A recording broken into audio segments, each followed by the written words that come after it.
प्रयागराज में लगे महाकुंभ मेले में बड़ा हादसा हो चुका है। इस हादसे में दर्जनों लोगों की मौत की खबर भी सामने आ रही है। इस पर प्रतिक्रिया देते हुए बिहार सरकार के ग्रामीण विकास मंत्री श्रवण कुमार ने बड़ा बयान दिया है और कहा है कि बड़ा कार्यक्रम था और ऐसे में कहीं ना कहीं चूक हुई है, जिसके कारण इस तरह की घटनाएं हुई है। हालांकि इससे सरकार अब पूरी तरह से सजग होगी और किसी भी तरह के इस आयोजन को लेकर के जो विपक्ष के द्वारा सवाल किए जा रहे हैं उस पर करारा प्रहार किया है और उन्होंने इस पूरे मामले को लेकर क्या कुछ जानकारी दी, आइए सुनाते हैं। आ सकते हैं। लोकतंत्र में अपनी अपनी इच्छा के अनुसार काम करना है तो लोग आते हैं, चले जाते हैं। जदयू को नुकसान नहीं हो? जदयू चाहे किसी पॉलिटिकल पार्टी में लोग आते रहते हैं, जाते रहते हैं। हम लोग न फायदे की चिंता करते हैं न नुकसान की चिंता करते हैं। हम लोग राज्य की और देश की जनता के साथ जो हम लोगों ने कमिटमेंट किया है उसको हम लोग पूरा करते हैं। किसी व्यक्ति के आने जाने से कोई फर्क नहीं पड़ता। एक बार फिर से टीके बॉस का खुलासा करने जा रहे हैं। लगातार कह रहे हैं कि इस बार सबूत के साथ टीके बॉस का खुलासा करें। देखिए, कोई भी चीज़ का अगर प्रमाण के साथ बातचीत आती है सामने तो अच्छी बात है। सरकार संवेदनशील है, सरकार नियम और कानून के हिसाब से काम करती है। न्याय, विकास और न्याय दोनों साथ साथ बिहार में काम चलता रहता है। महाकुंभ पर राहुल गांधी ने सवाल उठाया। सवाल तो उठते रहते हैं। घटना बहुत दुखद है।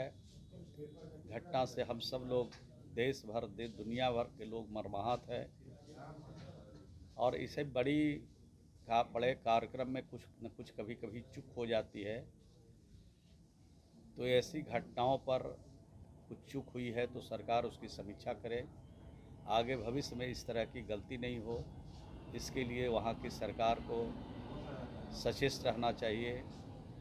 और मृतक जो परिवार है उनके परिवारजनों की संकट की घड़ी में धैर्य रखने की अपील भी ईश्वर से करता हूँ, प्रार्थना भी करता हूँ। मुख्यमंत्री प्रगति यात्रा पर निकलेंगे। अंतिम यात्रा जो है वो कहा जा रहा है विपक्ष की ओर से लगातार। विपक्ष का सवाल का जवाब हम लोग क्या देंगे? विपक्ष तो अपने कटघरे में खड़ा है। विपक्ष के पास कोई मुद्दे नहीं है। बिहार की जनता के लिए जो हम लोगों ने 19 वर्षों में काम किया है, बिहार के मुख्यमंत्री श्री नीतीश कुमार के नेतृत्व में, उसका जोड़ा देश का कोई राज नहीं लगा सकता। और ख़ास करके हर जाति, हर धर्म, हर मजहब के लिए हम लोगों ने काम किया है। हर बिरादरी और हर घर तक, हर परिवार के लिए हम लोगों ने काम किया है।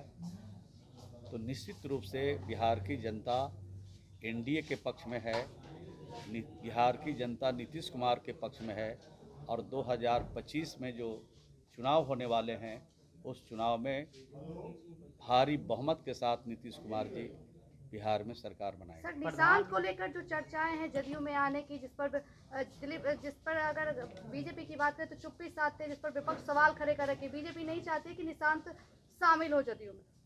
देखिए, नीतीश कुमार जी हमेशा चर्चा में रहते हैं। कभी उनकी काम की चर्चा होती है तो देश भर में उसकी अच्छाई परख होती है। ये विपक्ष के लोग ऐसे चर्चा में हम लोग के पार्टी के नेता को रखना चाहते हैं तो हम लोग कभी इससे इनकार नहीं करते हैं।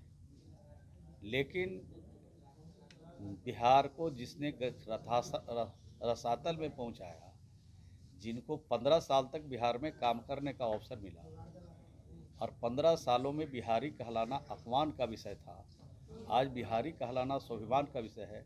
तो हमारे नेता और हमारी पार्टी तो चर्चा में रहती ही है और लोग रखना चाहते हैं। बिहार की जनता के साथ हमारा जो कमिटमेंट है उसको एक एक करके हम लोग पूरा कर रहे हैं और आगे भी पूरा करते रहेंगे। प्रधानमंत्री भागलपुर आ रहे हैं। विपक्ष की ओर से कहा जा रहा है चुनाव नज़दीक है इसलिए केंद्र से 2 मंत्री रोज आएंगे। अच्छा, अगर प्रधानमंत्री जी आते हैं तो उनको स्वागत करना चाहिए। प्रधानमंत्री कुछ लेने के लिए नहीं आते होंगे। मुख्यमंत्री प्रगति यात्रा में जा रहे हैं तो कुछ लेने के लिए नहीं जा रहे हैं, देने के लिए जा रहे हैं। जिन इलाकों में जो कमी है उसको पूरा करने के लिए जा रहे हैं। वहाँ समीक्षा होती है, वहाँ की जनप्रतिनिधियों से, वहाँ के आवाम से मिलते हैं, बातचीत होती है और जो समस्या बड़ी वहाँ पर छूट जाती है उसको पूरा करने के लिए सरकार की तरफ से पहल होती है। तो अच्छी बात है, इसमें तो बिहार के सब लोग का स्वागत करना चाहिए, चाहे पक्ष हो विपक्ष हो। बिहार की तरक्की के लिए अगर देश के प्रधानमंत्री जी आते हैं तो ये स्वागत योग्य बात है। इस पर टिक्का टिप्पणी करना वही लोग करते हैं जो बिहार का हित नहीं चाहते हैं। ठीक है। धन्यवाद। मैंने कहा कि नीतीश कुमार जी को हमेशा चर्चा में बिहार के केंद्र बिंदु में रहते हैं और नीतीश कुमार जी जो काम करते हैं वो बिहार के हित में करते हैं, देश के हित में करते हैं, परिवार के हित में काम नहीं करते हैं, लोगों के हित में काम करते हैं। चलिए, तेजस्वी यादव पे 26 करोड़ का विजय सिन्हा जी ने आरोप लगाया पथ निर्माण को। अब तो वो डिप्टी सीएम आरोप लगा रहे हैं, उसका हम क्या जवाब देंगे। डिप्टी सीएम ने कोई बात कही है तो नाप तौल के जांच पड़ताल करके ही ना कोई बात कही होगी, तो उस पर हम क्या बयान देंगे। धन्यवाद। चलिए। तो जैसा कि आपने सुना, महाकुंभ में हुई घटना के बाद लगातार विपक्ष अब सरकार पर सवाल खड़े कर रही है, जिस पर उन्होंने पलटवार किया है और कहा है कि बिहार ही नहीं देश में अब विपक्ष हैं ही नहीं। और जहां तक मुख्यमंत्री को लेके प्रगति यात्रा पर जो सवाल किए जा रहे हैं इसका कोई औचित्य ही नहीं है, क्योंकि बिहार के तमाम लोग सहित देश के लोग जानते हैं कि मुख्यमंत्री नीतीश कुमार अपने कार्यकाल में बिहार में किस तरह का विकास कर चुके हैं। ऐसे में ग्रामीण विकास मंत्री श्रवण कुमार ने जिस तरह से विपक्ष पर पलटवार किया है, अब देखना दिलचस्प होगा कि इनके जवाब में अब विपक्ष क्या कुछ कहती है। सहयोगी शशि के साथ ज्ञानेंद्र वर्मा, दर्ज न्यूज, पटना।